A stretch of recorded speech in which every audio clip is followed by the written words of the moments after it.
We want to say welcome back to the Heights podcast. At Heights, our mission is to love and to lead all people to a new life with Christ. One of the ways that we do that is by creating content like this podcast that helps you to take your next step of faith. On the Heights podcast, we like to talk about issues that regard faith, the culture, and the church. My name is Matt. I'm one of the pastors at Heights Baptist Church in Alvin, Texas. And today I am joined by Trey Atkinson. Trey, welcome to the program. Thank you. Thanks for having me. All right. So you're a husband. Yes. You're a father. Yes. You are a software engineer. That's right. You are a vocalist. I am. Many of the people in our church will have seen you leading worship on Sunday morning, singing in the vocal team, singing in the choir. Yep. You are a life group leader. That's right. And you are an alligator hunter. I am an alligator hunter. So let's talk about that first. Okay. Tell me about hunting alligators. Hunting alligators. So I've been a hunter for about 15 years, regularly. Deer, dove, duck, wild pigs, and loved hunting all of those. For the first time a few months ago, I got the opportunity to hunt alligator. That was a whole new experience. It's not like hunting anything else that I've hunted. And some would compare it more to trapping than hunting. Mm-hmm. But it's a lot of fun. So you take some bait. I used a chicken thigh quarter that had been sitting outside for a couple of days. Oh, gross. And so it was really gross. Really did not like that smell. But you put that on a huge hook, hang it above the water where you think an alligator is, and then leave it. Come back later and see if an alligator took the bait. Okay. So the first night we left the bait out, came back in the morning, there was nothing there. The bait's still just hanging there. Okay. So we put it somewhere else. Actually got an alligator that day. So the problem with hunting an alligator, and now you have an alligator on a hook and a rope that you have to pull that alligator to you out of the water, which this is something that could bite your leg off probably. For real. So I ended up getting an alligator that was 8 foot 9 inches long. Nice. And weighed about 150 pounds. Wow. But once it was on the rope's just going down into the water. I can't see it. Oh, wow. So I grabbed the rope, and it was probably a 15 or 20 minute battle of me pulling and letting off and pulling and letting off until that alligator finally was up to the edge of the water. Uh-huh. And then I took a shotgun and shot it right behind its head to kill it. Wow. So that it wouldn't eat me. Yes. I figure I would assume that like when you're hunting, you want to be the one that eats, not the one that gets eaten. That's exactly right. That's exactly right. So at this point, we talked about this a while back, and the last time we talked about it, you hadn't had any of the stuff processed yet. Have you been able to get some of the stuff processed? Or? I have had some of it processed. So I took the whole alligator and dropped it off to somebody who knows what they're doing with it. Mm-hmm. And so we got the meat back and have been we've been eating fried alligator every now and then at my house. That sounds delicious. Which is amazing. What time is dinner? About 6:30. Nice. That sounds fantastic. We should be ready. Yeah.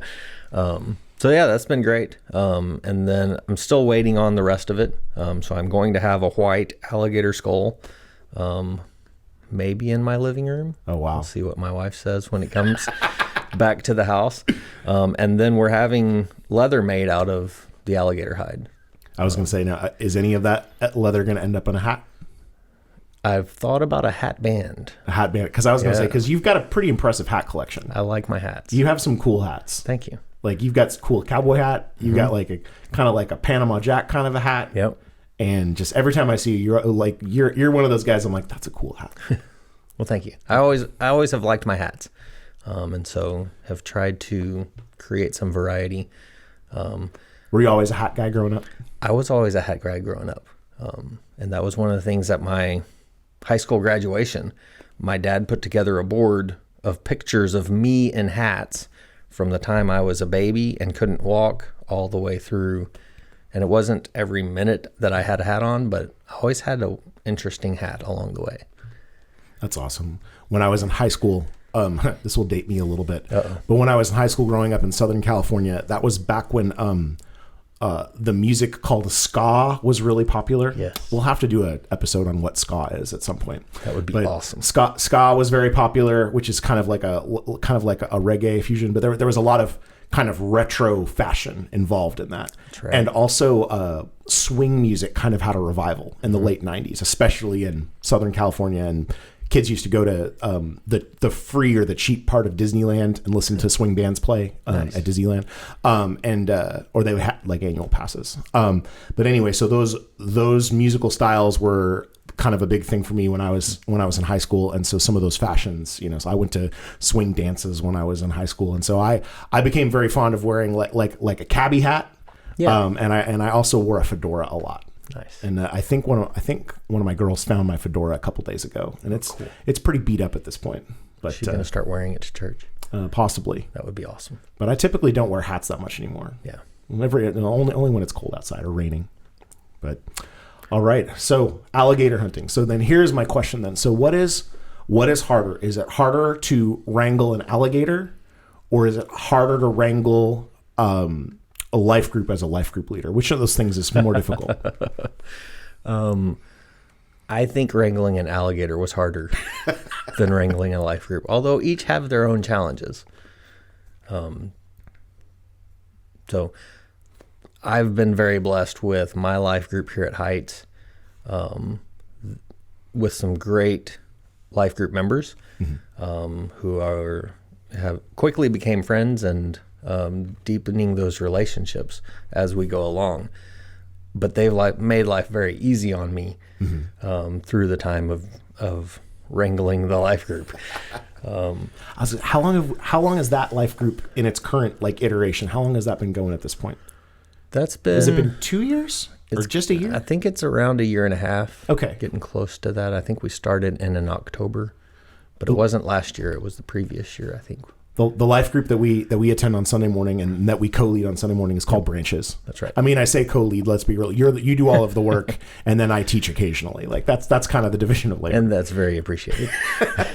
But we were talking at lunch, and we were talking about how it's a really easy class to lead because there's just some really great discussion. Yeah. So tell me a little bit about like when you're putting together a life group. Tell me a little bit about like what you're looking for when you're leading a life group, because leading a life group is more than just who's talking on Sunday. Sure. Because especially like in our group, like we're a discussion based group, so like everybody's talking, which is one of the things that's so great about it. But tell me kind of about like what you're looking for when you're leading a life group. Yeah, it's fantastic. So yeah, coming in, trying to put my thoughts together there. But one, I go through and pick out some curriculum of what are we going to be studying, and right now, well, so far for this life group, we've been using Right Now Media, and Find a Study there, and so we're learning from mostly pastors from other parts of the country or other parts of the world, which is awesome because that means everybody's not relying on me to come up with what are we talking about today. But then coming into that is my thought in preparing for a particular lesson is not just what's the point I'm trying to get across here, but how can I spur us on to conversation while we're meeting together? Because yes, there are certain scripture passages we're going to be looking at here. There are certain points that we need to make that we're applying this. But then rather than me going through and just getting up and talking for an hour, I want to get us talking and sharing our life experiences and looking for questions to probe that out of the class, the people who were in class that morning. And so, when was a time that this happened to you? Or when was a time that you saw this kind of activity that we're seeing in the Bible around you? And how did you respond to that? And so that really tends to create some great conversation. Some great conversation. Yeah. It's been cool. One of the things that I have found to be really what's been interesting to watch as we've been doing this group for 12 to 18 months. It was a new group when it formed, and so not everybody kind of knew each other right off the bat. And so it's been cool to watch people get to know each other. But it's also been cool to watch as some new people have come into the church and plugged in to see them get involved and get engaged. Because sometimes it can take a really long time to get comfortable enough with other believers that you can be vulnerable. But I've just been really impressed with a lot of the people in our particular group that have been willing to be kind of vulnerable, even, really early on in that process. Yeah. And so that's been something that's cool to watch. I know for me, learning to be a life group leader, it was hard for me at first because I love the Bible. Yeah. And so I'm a nerd and I'm a Bible geek, and I love deep dives into Greek and Hebrew and theological concepts. And so when I first started teaching a life group here at Heights, I found myself writing on the whiteboard and talking the whole time. Yeah. Even though on paper I wanted a discussion, I didn't know how to facilitate a discussion. Right. Because there was just so much there in the passage that I was so excited about that I wanted to share with people. And so learning from some of the other teachers. One of the things that's been great for me personally is to be part of a teaching rotation and watch other teachers. And so one of the things that I've learned how to do over the years is to ask the question, how, and really kind of dive into that application portion. Right. Because that's the place where I think sometimes I would struggle as a teacher, because I'm writing big words on the board, because I want them to be as excited about those big words as I am. But how do we do what God's calling us to do in this passage? And let's moving beyond just the understanding what the Bible says, but how does that impact our lives? Right. And so that, I know for me, that's been an area of growth for me over the past years, but that growth has been accomplished by watching people do it really well. So thank you for being one of those people who does it really, really well. Yeah. When you're leading a life group, obviously we're spending time studying God's word together, but we're also praying for one another, building relationships with one another, fellowshipping together. How do you see that balance? Like, how much time do you spend digging into the word versus spending time digging into what's going on in each other's lives? Yeah, that's a great question. And that in my mind is one of the challenges we face to a certain degree, with we have a limited time for life group on a Sunday morning. And sometimes there's a lesson that we've got a lot of ground to cover within that time. And a lot of times we don't cover all of that ground, depending on conversation and what happens that morning. I do always try to leave some time after a lesson to share prayer requests.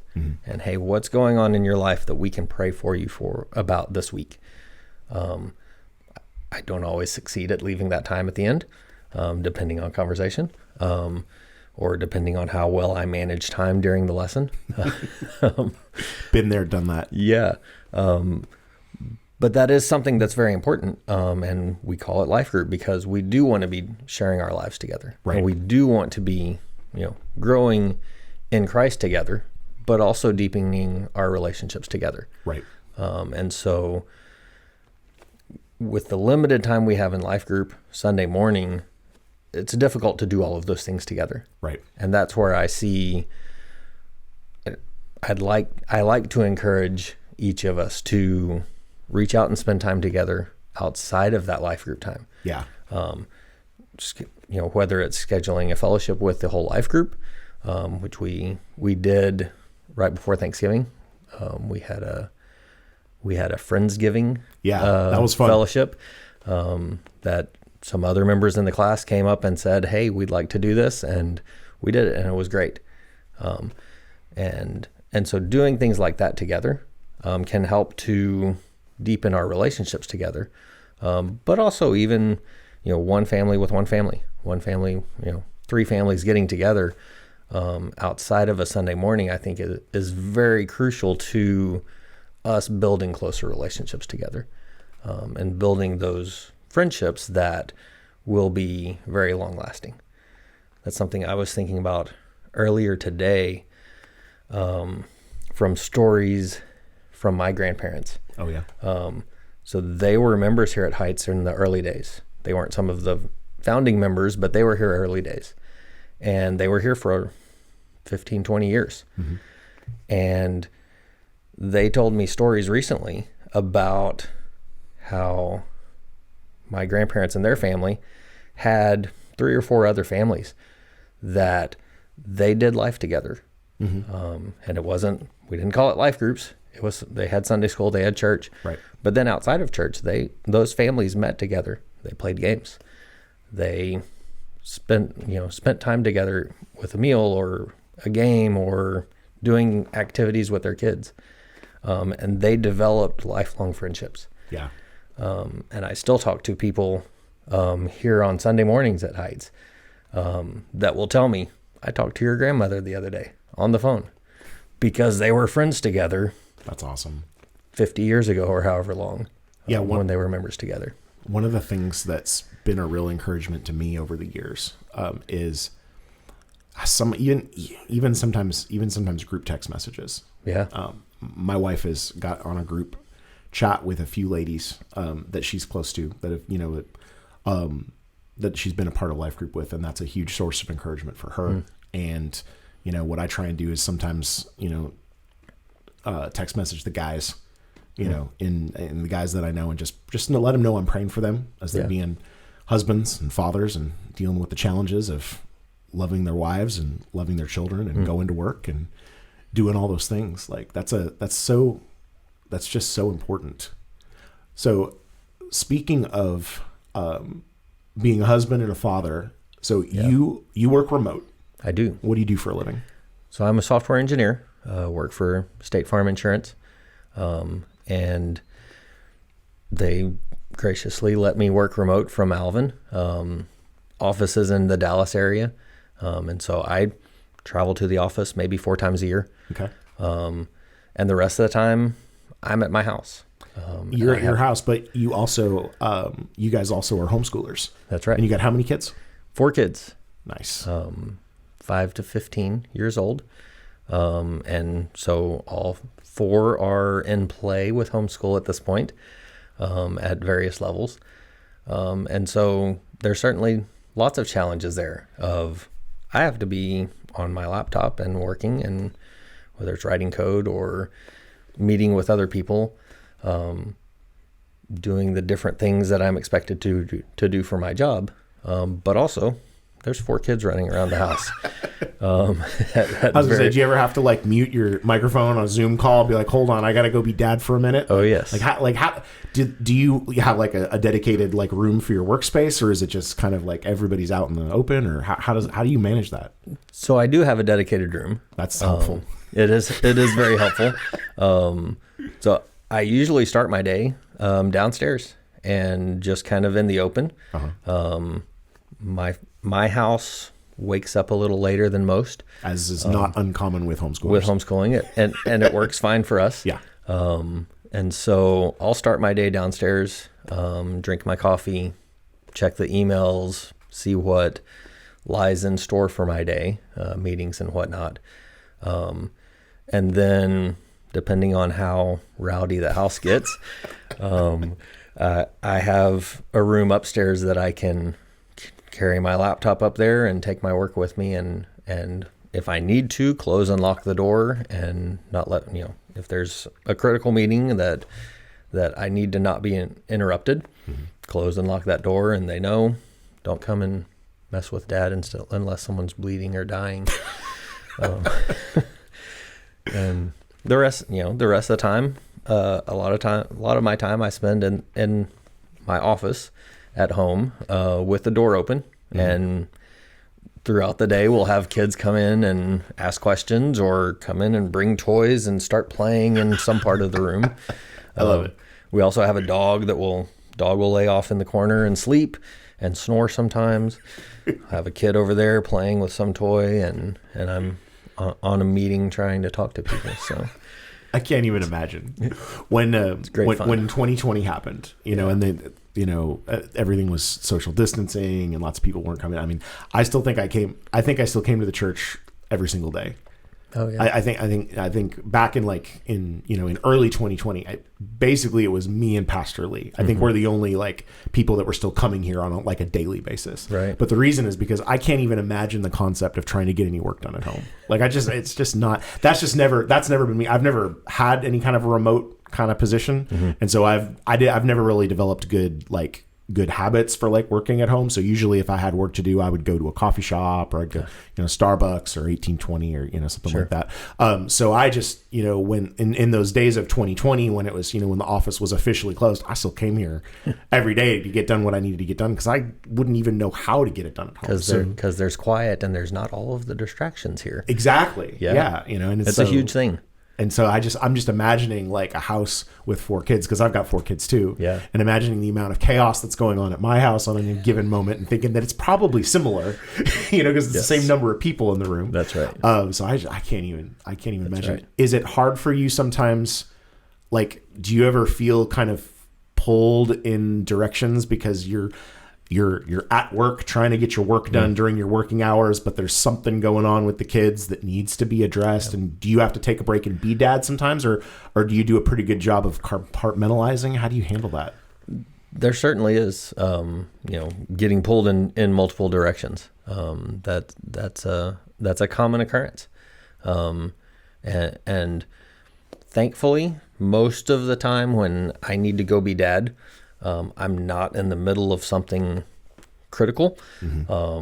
There have been a couple of times where I've been on a meeting and something was happening in the other room, and hold on, I'll be right back. Gotcha. Mute, walk away. Hey, y'all act right. Right. And deal with whatever the situation was at home and come back. Thankfully, there haven't been too many of those so far. And so it has worked well. So your oldest daughter is a high schooler. Correct. And she's also a member of our worship team. That's right. And also helps to lead worship in our student ministry too. She's a very talented young lady. Lauren is great. Have you guys been doing homeschooling the whole time? Or at what point in raising kids did you guys decide to homeschool? So Lauren went to public school for her kindergarten year. Okay. And it was after that. So starting first grade for her is when we started homeschooling. And it's been... So you've been at this for a minute. For a while. That's right. Wow. That's right. That's very cool. Homeschooling's really different. I was a homeschooler when I was a kid. Homeschooling's changed a lot since when I was doing it in the 80s, and nobody else was. Right. As people, you'd walk around, you tell people what you're doing, they're like, you're doing what? It's very, is very that weird. an option? It's very much more common than it used to be. It is. But it's also it's very different because the internet is awesome. Right. Because I was, my wife and I frequently kind of compare notes of what school looks like for our kids versus what school looked like when I was a kid. Yeah. And my mom was an educator. And so our, the way we did homeschooling was it was pretty traditional. Okay. We had a textbook for every subject. And, here's your lesson plan, and here's your curriculum, and here's your assignment, and you read the chapter, and you take the quiz, and you take the test, and you kind of do that, just a very, very traditional. Right. Whereas my wife, it's much more of a kind of a one-room schoolhouse model, where kind of the kids are all together for a lot of the stuff, especially when it comes to things like social studies. Sure. And so she's actually got a range from high school all the way down to second grade, all happening, but there's a whole lot of YouTube, right? There's so many resources, and it's been cool to watch the creativity and the freedom that having those kind of resources available. I came home and we were eating dinner a couple nights ago, and the kids were all talking about Hammurabi's code. This is what we talked about today. We talked about Hammurabi's code, and all of them could talk about it because they'd all done that together, even though they're different grade levels. And so it's just been cool to watch kind of the freedom and the variety that comes with homeschooling in the in the 21st century versus, the end of the 20th century before the internet. Sure. But so are you guys envisioning this is something you guys are going to continue throughout while the little ones are in school, or? That's something we're certainly holding with an open hand at this point. Okay. And so we do have great options, for continuing to homeschool. There's great options for not homeschooling and, maybe do something different with the little ones. Gotcha. And so that is definitely an open hand. Depending on what happens with the family, and what our needs are at the time. And so, if we're able to continue homeschooling all the way through, great. Mm-hmm. If there are other challenges and, life pulls people in different directions at different time frames. And so, if that happens, we may look at some other options, but at this point we're homeschooling this year. Very cool. So probably a 1 year at a time situation. That's what my mom always said. And even though we managed to make it all the way through all the years, that's what she said. Anytime anybody would ask, she would say, well, we're doing it this year. Right. And then, and then kind of on an annual basis, we'll kind of reevaluate, and is this still working? Is it working for our particular kid? Is it, right. Because those are all kind of factors you have to consider. Yeah. There's one of the, I think the beautiful things about homeschooling is that it's not one size fits all. Right.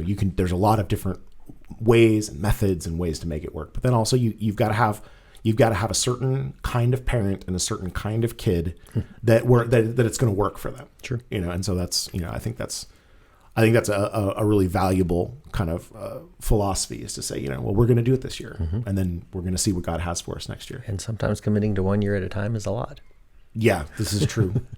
Well, we have days. So yes, we have days where Catherine's like, I don't know if I'm going to make it to the end. We're not talking about till you see. I'm not sure I'm going to make it to the end of the week. Right. And I was like, okay, right. It's time for a parent teacher conference. That's right. That's right. It's time for mom and teacher to have a break, and dad's gonna wrangle the kids tonight. Yeah. And dad gets to play principal today, and that's not never, just be the fun one. That's never a good thing. That's never good. If my kids get sent to the principal's office, that's not a good day. That's right. Do you get to be hands-on with a lot of the education, or is it primarily Amy that? We have been able to split some of that.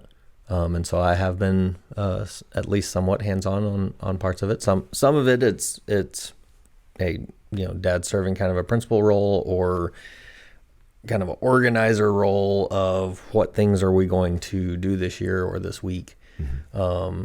And there's certain subjects that I've been gifted more than Amy has been. And so she said she tried it for a little while and said, I don't do math. You're the math guy. And so I get to do math. And so I have, thankfully with working from home, that does give me some flexibility that I'm able to help with some of that. So to kind of pull the different kind of threads that we've talked about back together. So how is leading your family different from leading a life group? What things are similar and what things are different? There are definitely plenty of responsibilities with both of those. Yes, there are. Most of my children are still younger. Mm-hmm. And so, to a certain degree, that feels more like herding cats than or hunting alligators than leading a life group. Most of those in the life group with us are more mature and adults, mm-hmm. Excluding myself. And so, yeah, that it's also I'm at home every day. Mm-hmm. And because I work from home, I'm at home all day, every day. Mm-hmm. And so are my kids. And so that is a lot of time mm-hmm. that we're given to get on each other's nerves or to bless each other. That's a really good way of looking at it. It goes both ways. But with life group, I've got a limited amount of time with that group of people. Mm-hmm. And so that presents a different sort of challenge of I need to be coming into that time prepared. I need to be coming into that time ready to, hopefully provide some value in whatever interactions we have there. Whereas I don't have the great amount of time that I have with my children, I still have some responsibility and some leadership that I need to be speaking into these people and hopefully adding value to their lives, and not just, reading a Bible passage and talking in circles about hopefully not nothing. So I'm thinking that if there's two kinds of people that may have a chance to hear this pod, you got a person who hasn't had the opportunity to plug into a life group, or maybe they're not currently part of a life group. Maybe they tried once and it didn't really work for them, but sure. so they're not currently part of a life group. And then another person who, maybe God might be calling them to help lead or teach a life group. Yeah. What are some things that you would say to either that person that hasn't had a chance to be plugged into a life group, or who maybe God might be calling to serve by teaching or leading? Yeah. First off, come down next September and let's go alligator hunting together. Yes. Because that is a fantastic experience. So for those who aren't plugged into a life group, hopefully you're coming to Sunday morning worship with us. And you've seen some of our faces, even on stage, but also in the seats with you. We're there worshiping together. And one way to build some greater relationships at the church is to come and join a life group. And whether it's branches with us or another life group, that's a way to, one, build some deeper relationships. Also, we get to study the Bible a little bit more in depth than Pastor Lee is able to present to us most Sunday mornings. Right. And so, because he's got limited time too. Right. He has a very limited amount of time. And he doesn't have us talking back at him. Right. And, with getting a variety of viewpoints, we talked about having the discussions that we have in life group. Mm-hmm. We get viewpoints from a variety of people who have a variety of backgrounds. Right. We don't all come from the same place.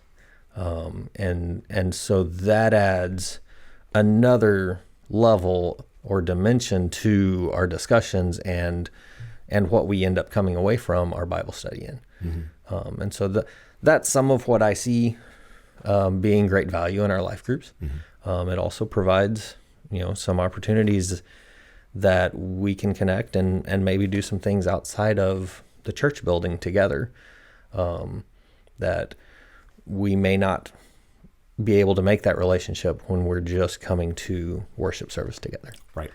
So then for those who are part of a life group and maybe considering being a leader or being on a teaching rotation, jump in and do it. Mm-hmm. It is a fantastic experience. And certainly the first couple of times, the first dozen times for some of us, that you're up there and teaching or leading discussion, it feels like I'm messing up all the time.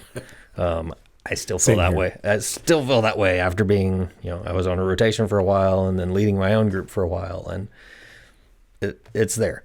But it's a fantastic experience. And it's, what's the word? Not just a fantastic experience for you, also a fantastic experience for your group.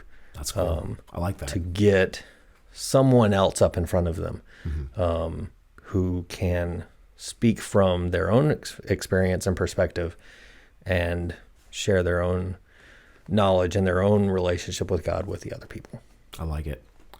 Trey Atkinson, thank you for being on the program today. Yeah, thanks for having me. It's been fun. And we want to say thank you to our audience for spending this time with us today. Here at Heights Baptist Church, we meet every Sunday for worship at 10:30 a.m. and we have life groups for all ages at 9 a.m. And so we have a campus on the south side of the Houston metro area. And so if you'd like to join us for worship or for life group on a Sunday morning, we'd love to see you in person. We also live stream our services online through Facebook and YouTube. So be sure to like and subscribe for our content so you can get updates of what's going on at Heights. And thanks again for joining us. We'll see you next time.